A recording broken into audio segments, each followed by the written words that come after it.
Hello everyone, welcome to our YouTube channel. मैं CA Khurshid Ansari second video record कर रहा हूँ इस टॉपिक पे, इनपुट टैक्स क्रेडिट के। जो मेरा पहला वीडियो है उसमें मैंने आपको बहुत ही अच्छे से समझाया कि भाई ये इनपुट टैक्स क्रेडिट होता क्या है, हर चीज़ को बहुत ही अच्छे से समझा दिया। देन सेक्शन 16 जो है उसको मैंने बहुत अच्छे से आपको समझाया। ओके, जितना भी आपके मॉड्यूल में सम्स था वो सब सम भी सॉल्व कर दिया। ये मेरा इस टॉपिक पे दूसरा वीडियो है जहां पे हम बात करने वाले हैं apportionment of credit and blocked credit के बारे में साहब आपके साथ। ओके, तो यहाँ पे जो मेरा वीडियो ये रिकॉर्ड हो रहा है ये है अपोर्शनमेंट ऑफ क्रेडिट पे। अब ये अपोर्शनमेंट ऑफ क्रेडिट क्या होता है तो वो आपको मैं बताना चाहूँगा। तो सबसे पहले आप ये समझिए, अपोर्शनमेंट का मतलब होता है बंटवारा, बांटना। तो सेक्शन 17 के सबसेक्शन 1, 2 एंड सबसेक्शन 3 में आईटीसी के अपोर्शनमेंट के बारे में बात किया गया है। अब ये जो आईटीसी को बांटने की बात किया गया है, अलग अलग करने की बात किया गया है, वो दो चीज़ों को बेस मान के किया गया है। एक तो है यूज के बेसिस पे कि भाई जो आप इनवर्ड सप्लाई ले रहे हो बिजनेस में, गुड्स का या फिर सर्विस का, ओके, आप उसको बिजनेस में कितना यूज कर रहे हो एंड नॉन बिजनेस यूज कितना कर रहे हो। अब ये नॉन बिजनेस यूज का मतलब क्या होता है साहब? फॉर एग्जाम्पल मेरा जूता मैन्युफैक्चरिंग का बिजनेस है, ओके, तो मैं क्या किया, जो जूता मैन्युफैक्चरिंग के लिए समझ लीजिए 500 पेयर ऑफ शूज बनाए, जिसमें से 50 शूज मैं अपने दोस्त को ऐसे ही दे दिया। तो जो ऐसे ही दे दिया वो बिजनेस यूज है क्या?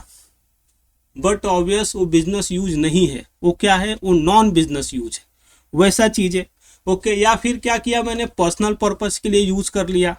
तो एक तो यूज की बेसिस पे क्लासिफिकेशन की बात की गई है, दूसरा आउटवर्ड सप्लाई के बेसिस पे क्लासिफिकेशन की बात की गई है। आउटवर्ड सप्लाई देखिए बिजनेस में दो तरह के हो सकते हैं। एक तो होते हैं टैक्सेबल सप्लाई जिसपे गवर्नमेंट को टैक्स मिलता है, और दूसरा होता है एग्जिम्प्ट सप्लाई जिसपे गवर्नमेंट को टैक्स नहीं मिलता है। ओके, तो गवर्नमेंट क्या करना चाहती है इस सेक्शन के थ्रू? तो ये बोलती है कि भाई जो आपका नॉन बिजनेस यूज के लिए आईटीसी लगा हुआ है, इनपुट टैक्स लगा हुआ है, उसका क्रेडिट नहीं मिलेगा।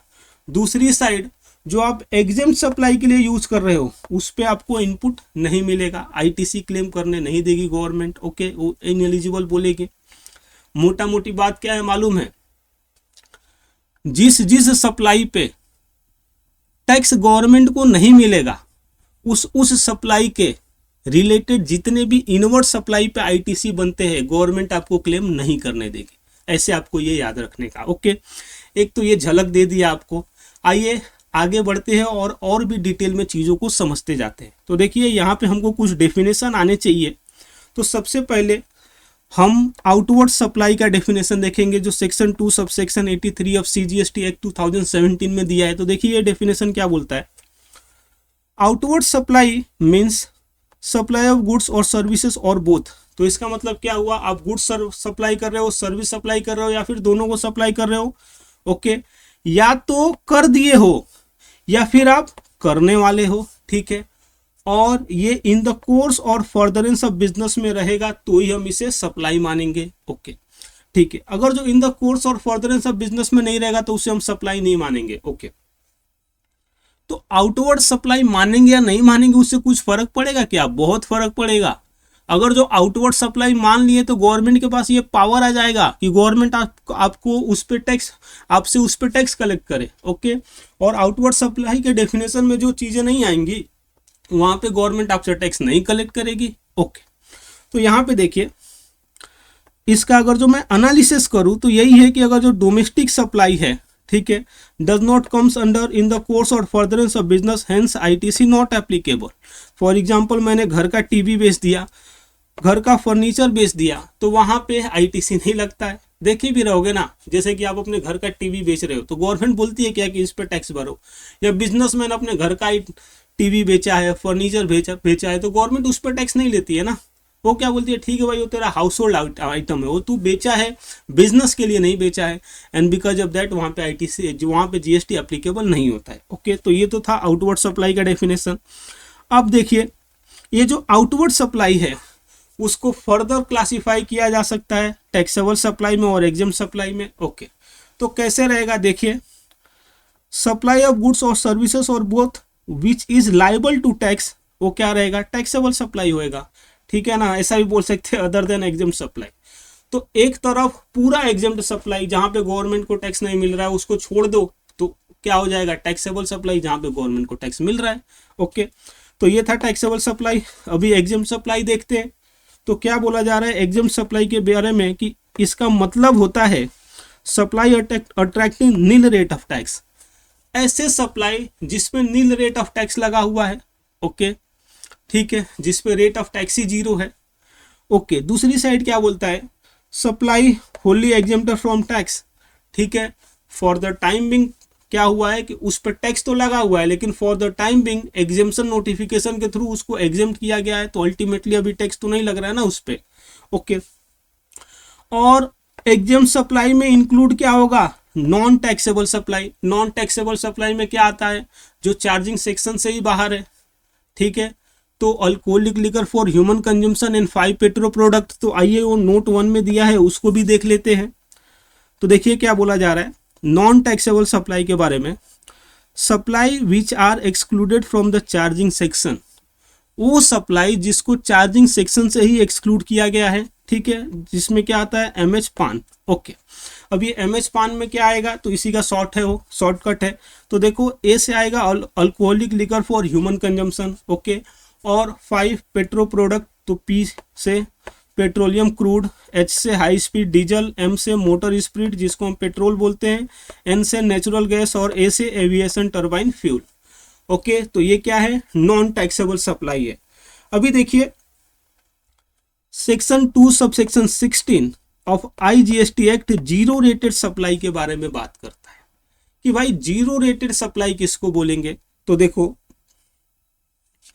It means any of the following supply, ठीक है, any of the following supply. Zero rated supply में 2 सप्लाई आती हैं, वो क्या क्या है, तो देखो सबसे पहला है एक्सपोर्ट गुड्स या फिर सर्विसेज का। Okay, then supply to the special economic zone और डेवलपर ऑफ द एसीजेड और unit of SEZ for authorise operation.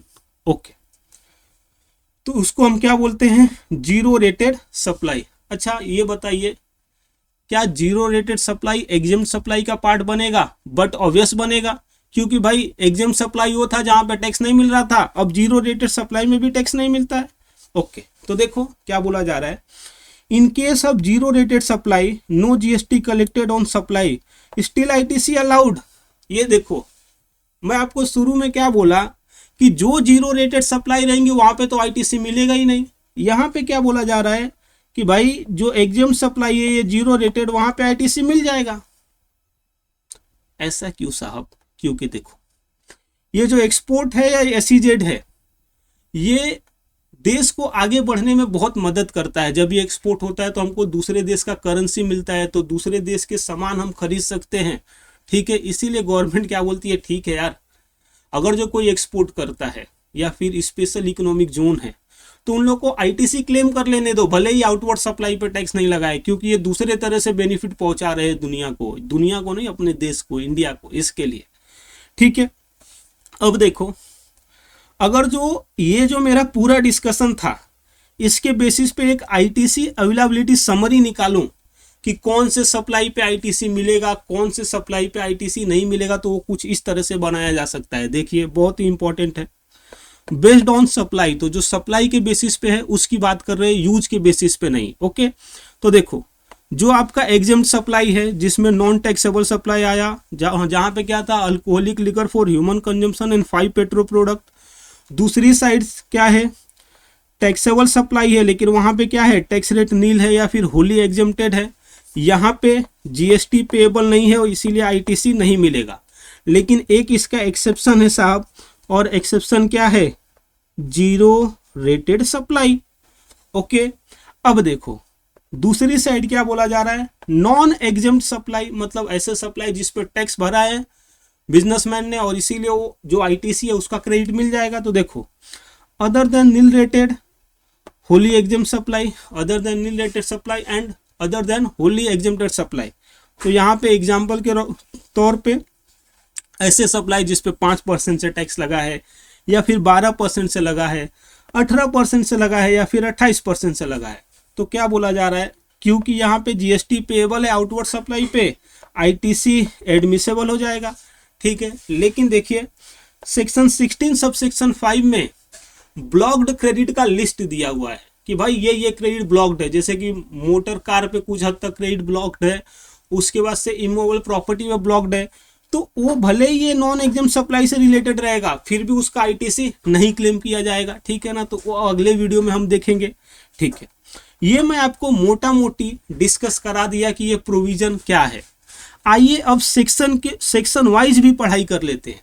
तो सेक्शन 17 जो है वो अपॉर्चनमेंट ऑफ क्रेडिट की बात करता है। तो देखिए इनपुट गुड्स एंड सर्विसेज जो है ना, उस पे जो आईटीसी है उस पे सेक्शन 17 सबसेक्शन 1 क्या बोलता है कि अगर जो कोई ऐसा है जो partly for business and partly for non business use हुआ है, तो देखिए जो बिजनेस यूज वाला पार्ट है उसका आईटीसी मिल जाएगा, और जो नॉन बिजनेस यूज वाला पार्ट है उसका आईटीसी नहीं मिलेगा। बात भी सही है ना। जो नॉन बिजनेस यूज है मतलब क्या, ऐसा सेल है जहां पे गवर्नमेंट को टैक्स नहीं मिल रहा है, ठीक है ना, या सेल ही नहीं हो रहा है, खुद ही आप कंज्यूम कर ले रहे हो घर पे ले जाके, तो क्योंकि आउटवर्ड पे टैक्स नहीं मिल रहा है तो इनवर्ड का आईटीसी नहीं लेने देगा। वैसे ही देखो सेक्शन 17 सबसेक्शन 2 में क्या बोला जा रहा है, partly for making taxable supply including zero rated supply and partly for exempt supply. तो ठीक है, तो जो टैक्सेबल सप्लाई के रिस्पेक्ट में है, ठीक है ना, टैक्सेबल सप्लाई में जीरो रेटेड सप्लाई इंक्लूड होगा वो एक तरफ, और दूसरी तरफ क्या बोलता है एग्जेम्प्ट सप्लाई। तो एग्जेम्प्ट सप्लाई का आईटीसी नहीं अलाउड होगा, टैक्सेबल सप्लाई का आईटीसी अलाउड हो जाएगा। ओके, आगे देखिए क्या बोला जा रहा है, additional inclusion in the exempt supply. Okay, ये जो एग्जेम्प्ट सप्लाई है उसमें एडिशनल इंक्लूजन है, और ये कौन से सेक्शन के थ्रू इंक्लूजन डाला गया है, सेक्शन 17 सबसेक्शन 3 के थ्रू 3 एडिशनल इंक्लूजन किए गए हैं। अब ये 3 एडिशनल इंक्लूजन क्या है और इसका लॉजिक क्या है, आइए मैं आपको समझाता हूं। सबसे पहला है outward supply chargeable to tax under reverse charge, ठीक है ना। तो ये क्या बोल रहा है, ऐसा सप्लाई जिसपे सेलर आपको टैक्स ही नहीं भरना है, उल्टा जो बायर है वो रिवर्स चार्ज में भरेगा। तो क्योंकि आपको टैक्स नहीं भरना है आपके सप्लाई पे, तो जो उसके एसोसिएटेड इनवर्ड सप्लाई है उसका हम आपको क्रेडिट नहीं देंगे। बात भी सही है। ओके, आगे क्या बोला जा रहा है, outward supply of land and building only when entire consideration received post completion certificate. तो कहने का मतलब क्या, ये कैसा सेल है मालूम है, जिसपे जीएसटी ही नहीं लगता है। ओके, तो क्योंकि इसके सप्लाई पे जीएसटी नहीं लग रहा है तो गवर्नमेंट क्या बोलती है, भाई जब इसके सप्लाई पे जीएसटी नहीं लग रहा है तो इसके एसोसिएटेड कोई आईटी से रहेगा उसका क्रेडिट मत क्लेम करना, इसीलिए क्या बोलता है, इसको एग्जेम्प्ट सप्लाई में जोड़ दो, ठीक है ना।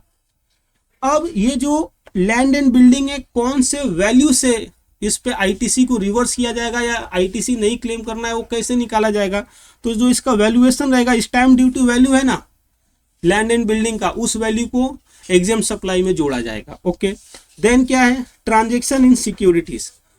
अगर जो आप मेरा दूसरा लेक्चर देखे रहेंगे जो किस पे था, वो था सप्लाई वाले टॉपिक पे, तो उसमें जब भी मैंने डेफिनेशन पढ़ाया गुड्स और सर्विसेज का, तो वहां पे आपने क्या देखा कि जो सिक्योरिटी है ना ही वो गुड्स में इंक्लूडेड है ना ही वो सर्विसेज में इंक्लूडेड है, तो गवर्नमेंट को तो उसके सप्लाई पे टैक्स मिलता नहीं है, उसके सेल पे टैक्स मिलता नहीं है।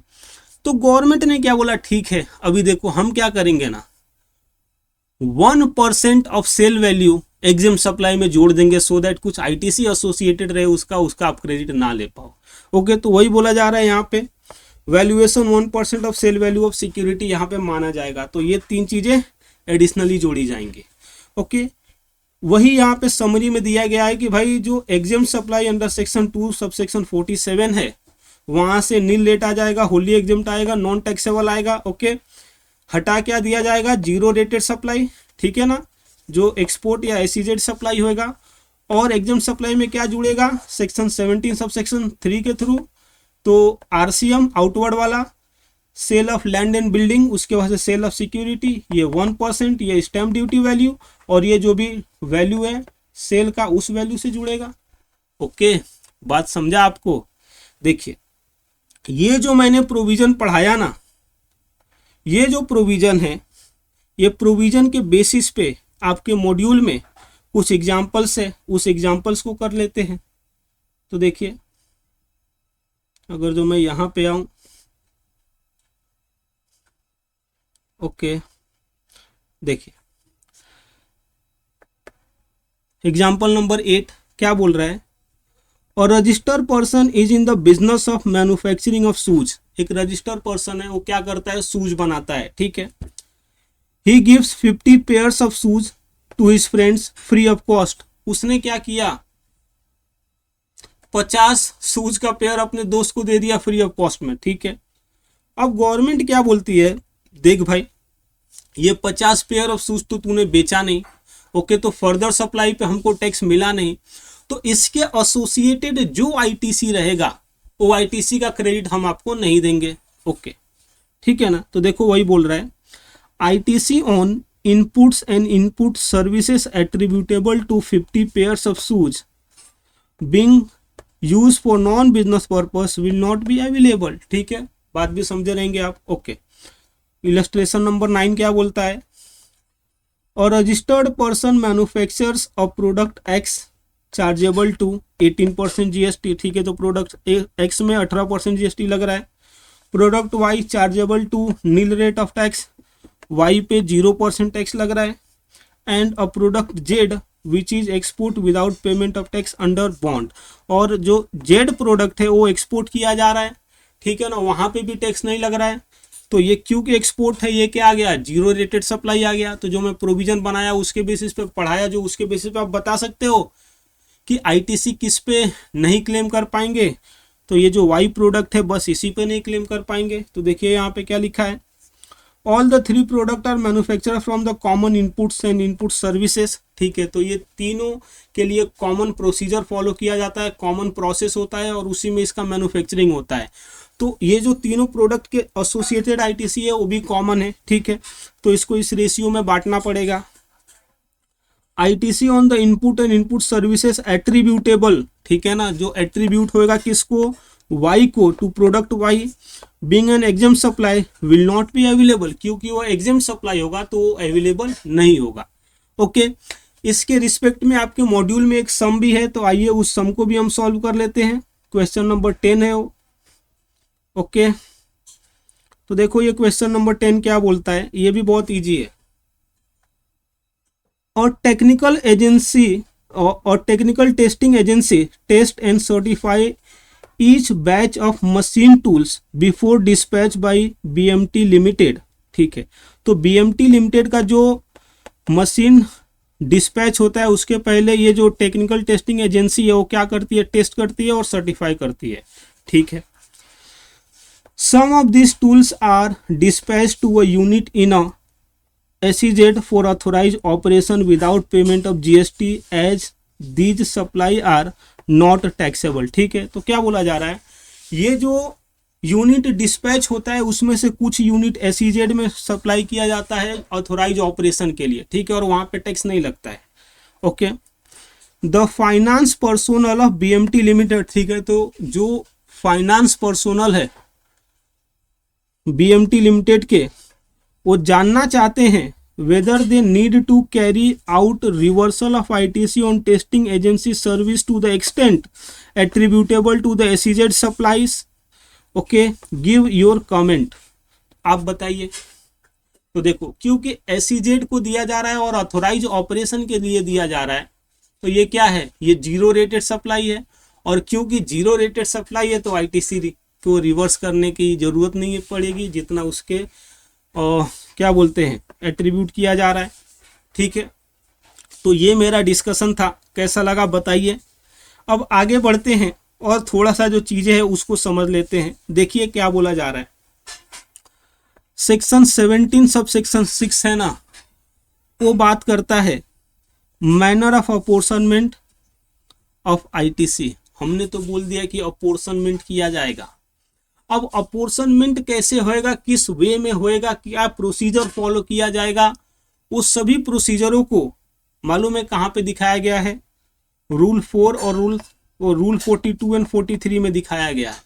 और ये जो रूल 42 43 है हमारे सिलेबस का पार्ट नहीं है, जो हमको सीए फाइनल में पढ़ना है। ओके, अब देखिए हम चर्चा करेंगे सेक्शन 17 सब सेक्शन 4 पे, जो एक बहुत ही स्पेशल सेक्शन है। ये क्या बोलता है आइए समझते हैं। तो स्पेशल प्रोविजन, देखिए स्पेशल प्रोविजन है for the banking companies, NBFC और फिनेंशियल इंस्टीट्यूशन, ठीक है, accepting deposit and granting loan businesses. तो ये क्या बोलता है कि स्पेशल प्रोविजन बनाया गया है बैंकिंग के लिए, एनबीएफसी के लिए, फिनेंशियल इंस्टीट्यूशन के लिए, जो एक्सेप्ट करते हैं डिपॉजिट और ग्रांट करते हैं लोन बिजनेसेस को। ओके, तो क्या बोला जा रहा है, देखो भाई इनके पास दो ऑप्शन है आईटीसी के रिस्पेक्ट में। ऑप्शन 1 क्या है, avail proportionate ITC as per section 17 sub section 2। तो जो सेक्शन 17 सब सेक्शन 2 में हमने देखा, ठीक है, कि कितना टैक्सेबल सप्लाई से रिलेटेड है, कितना एग्जाम सप्लाई से रिलेटेड है, एग्जाम सप्लाई का हटा दो, अलग से टैक्सेबल सप्लाई है उसका ही क्लेम करो। आप एक तो वैसे करो, या फिर क्या बोला जा रहा है option 2, avail 50% of eligible ITC in that month. क्या करो आप, जो एलिजिबल आईटीसी है उस एलिजिबल आईटीसी का 50% आप क्लेम कर लो, इस झंझट मारी से बच जाओ। अच्छा, गवर्नमेंट ने लॉ ऐसा क्यों बनाया कि भाई 50% ही बस ये क्लेम कर सकते हैं, और बिजनेस इसके लिए एग्री भी क्यों होंगे, क्योंकि जो बिजनेस है ना, जो बैंकिंग के बिजनेस है उसमें बहुत सारे सर्विसेज एग्जेम्प्ट है जिस पे टैक्स ही नहीं लगता है, ठीक है। ओके, इसके लिए क्या होता है, गवर्नमेंट को इसमें प्रॉब्लम नहीं आता है, ठीक है, और ना ही ये जो बैंकिंग इंस्टीट्यूशन है उनको प्रॉब्लम आता है। बोलते हैं ठीक है भाई, अब कौन मगजमारी करेगा कि कौन सा सर्विस एग्जेम्प्ट है, कौन सा टैक्सेबल है, इससे अच्छा 50% हम एलिजिबल क्रेडिट का क्रेडिट लेकर के बात खत्म करते हैं, ठीक है। देखो रिमेनिंग 50% क्या होएगा, वो लैप्स होएगा, ठीक है, आप नहीं क्लेम कर पाओगे, ठीक है। अब ये जो था ना 50% का, यहाँ पे कुछ एक्सेप्शन भी है, मतलब आप 100% आईटीसी क्लेम कर सकते हो। कहाँ पे, देखिए सप्लाई मेड बिटवीन डिम द डिस्टिंक्ट पर्सन, ठीक है ना, supply from one registered person to another registered person having the same PAN, ठीक है, तो वहाँ पे क्या 100% आईटीसी मिलेगा।